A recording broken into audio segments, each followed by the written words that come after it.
আমি বক্তৃতা দেবো না, খালি একটা কথাই আপনাদেরকে স্মরণ করি, বারবার যে কথাগুলো আমরা বলি। তিনি যে ঐতিহাসিক ভাষণ দিয়েছিলেন মহান জাতি সংসদে, জাতীয় পরিষদে, যে আন্তর্জাতিকভাবে যে ভাষণ দিয়েছিলেন তিনি, আজকেও ভুল হবে না, বাংলার মানুষ ভুলতে পারবে না। তার আমরা শুনেছিলাম, দেখেছিলাম।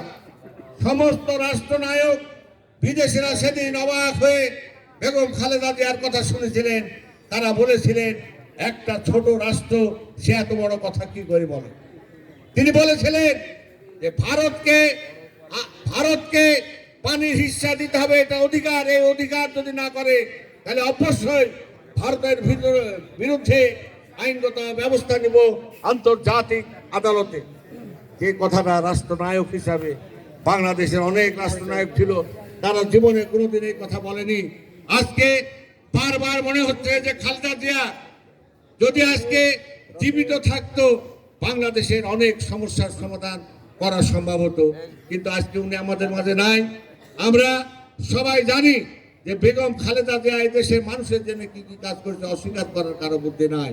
তিনি শিক্ষার বিনিময়ে খাদ্য, খাদ্যর বিনিময়ে শিক্ষা, মেয়েদেরকে তাদের লেখাপড়ার সমস্ত ব্যবস্থা করা, বিনা পয়সায় এইসব ব্যবস্থা তিনি করেছিলেন। তাই আজকে বলতে চাই যে আজকে আমাদেরকে এমন অবস্থায় রেখে গেলেন যে আমাদের গার্জিয়ান ছাড়া বাংলাদেশ জাতীয়বাদী দল আগামী দিন কিভাবে চলবে আমাদেরকে নতুন করে চিন্তা করতে হবে। আমরা মনে করি তার সুযোগ্য সন্তান তারেক রহমান আমাদের দলের আগামী দিনকের ভবিষ্যৎ এবং চেয়ারপারসন, তার কথা মতন এই দল চলবে। আপনারা আজকে আমাদের প্রিয় নেতা তারেক রহমানের জন্য দোয়া করবেন এবং আমরা সবাই মনে করি যে দলের গতিতে চলবে। আরেকটা কথা বলতে চাই, ঐতিহাসিক ভাবে যে জানাটা সারা বিশ্বের মধ্যে সর্বশ্রেষ্ঠ জানা এবং খালেদা জিয়ার হয়।